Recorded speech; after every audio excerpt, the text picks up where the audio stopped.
Okay, guys. So we've spent the whole week exploring the tough questions, right? So should Africa industrialize or decarbonize first? So let's properly answer this question right now. So that's why I wanted to leave it to Friday after exploring all the different options I'm talking about so that we can come to some sort of conclusion. Is that okay? I'm sure it is, right, guys? Why are you watching? Joking, Ollie. So, speaking a minute.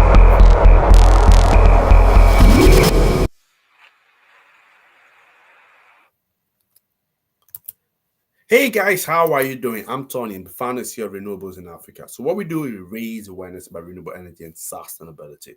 So if you're interested to break or expand into Africa, so we are your eco bridge to this market, and we can help with visibility, leads, but also deals.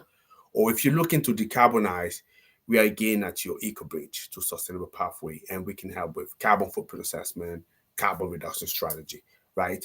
But what is important to talk about whether we need to industrialize or essentially decarbonize?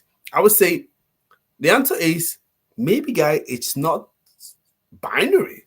Maybe the real answer is lie is somewhere where we can say a little bit more richer. A just transitions that is defined by Africa, but also for Africa. So let's talk about how it could potentially look like. We know energy access remain the first priority, right? Where we have more than 700 million Africans still living without electricity. And access isn't a climate issue only, it's also a human right, like I say. Yeah. The transition must start by closing this energy gap fast and affordably. So Africa must define, I believe, its own development pathway.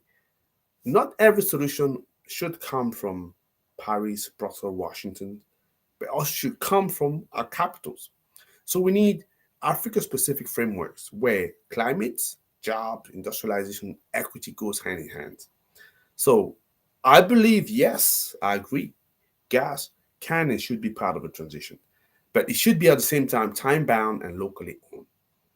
And we also need to have honest timeline because that's where I need us Africans to be talking. Because sometimes we say, hey, in the future, but what do we mean by in the future? I mean, in 100 years time, 200 years time. That's why I say we need to be cautious.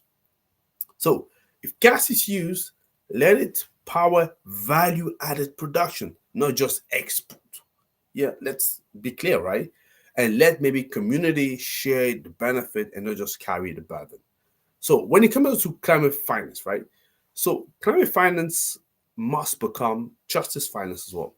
This means we need to have less debts, more equity.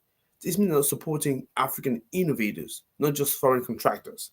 It also means meeting the promises, the billions that we were promised, right? Not just pledges, but actual money with pipeline.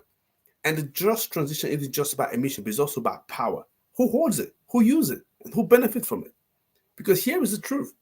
If the transition only works for those who are already ahead, then if it locks out those who still catching up, then it's not a transition. It's a new form of exclusion. We don't want it. So Africa must not be told to choose between climate goal and industrial goal. I think it must be supported to pursue both, I believe, at a pace that we believe will be good for us, and also with the voice that we believe will be good for us. So that is what just transition means. And if we get it right, I think we won't just survive the energy transition for me. We will lead it and will thrive. Yeah. So that is something that I believe I see as the way moving forward. So you've listened to me. So you may or may not agree, but I be very happy to get to hear what you have to say. How do you see things, and how do we move things forward? Yeah, excellent. That was Tony. Don't forget to like it, subscribe, share, comment. I'm looking forward to speaking to you. Take care, guys. Bye bye.